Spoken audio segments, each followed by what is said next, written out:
పాపం పండింది అంటూ అన్నమయ్య జిల్లా వాసులు హర్షం వ్యక్తం చేస్తున్నారు. మరోవైపు ప్రభుత్వానికి కూడా థ్యాంక్స్ చెప్తున్నారు. సీఎంకి, డిప్యూటీ సీఎంకి అండ్ హోమ్ మినిస్టర్కి కూడా థ్యాంక్స్ చెప్తున్నారు.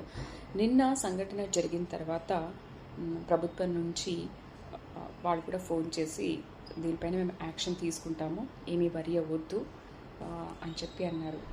సరే, ఓకే, భరోసా ఇచ్చారు, మేము యాక్షన్ తీసుకుంటాము అని. కానీ చనిపోయిన పాప తిరిగి వస్తుందా అని దురదృష్టవశాత్తు నిన్న అన్నమయ్య జిల్లాలో ఆ చిన్న పాపని అలా చేయడం అనేది చాలా దురదృష్టకరం.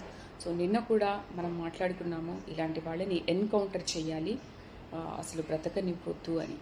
బట్ దేవుడు ఉన్నాడు కాబట్టి ఇవాళ ఆ పాపం పండింది అని అంటున్నారు అక్కడి జిల్లా వాసులు.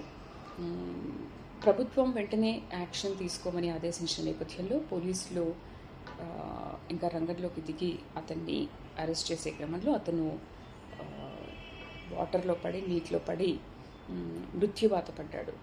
సో అందుకని జిల్లావాసులు నిన్న అలా చేశాడు కాబట్టి దేవుడు ఈరోజు వాడికి అది చూపించాడు అని చెప్పి హర్షం వ్యక్తం చేస్తారు.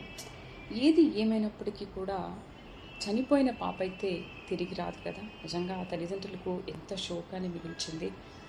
అయితే పాప ఫాదర్ మాత్రం ఒకటి చెప్తున్నారు, ఇంత జరుగుతుంటే మనవరాలు వయసుంది, మరి వాళ్ళ అమ్మ ఎందుకు అతన్ని కట్టడి చేయలేకపోయింది, ఎందుకు వారించలేకపోయింది, అట్లీస్ట్ మాకు చెప్పాలి, లేదంటే పాపనైనా తీసుకుని రావాలి అని ఏదో విధంగా అడ్డుకోవాల్సింది కదా అని ఆవేదన వ్యక్తం చేస్తున్నారు. ఎస్, నిజమే, అంత జరుగుతుంటే వాళ్ళమ్మ చూస్తూ ఎందుకు ఊరుకుంది అనేది కూడా ఆ సంఘటన నిజంగా విషాదకరం.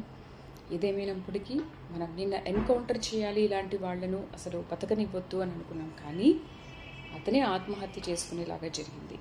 సో ఇలాంటివి ఇక మీదట జరగొద్దని కోరుకుందాం.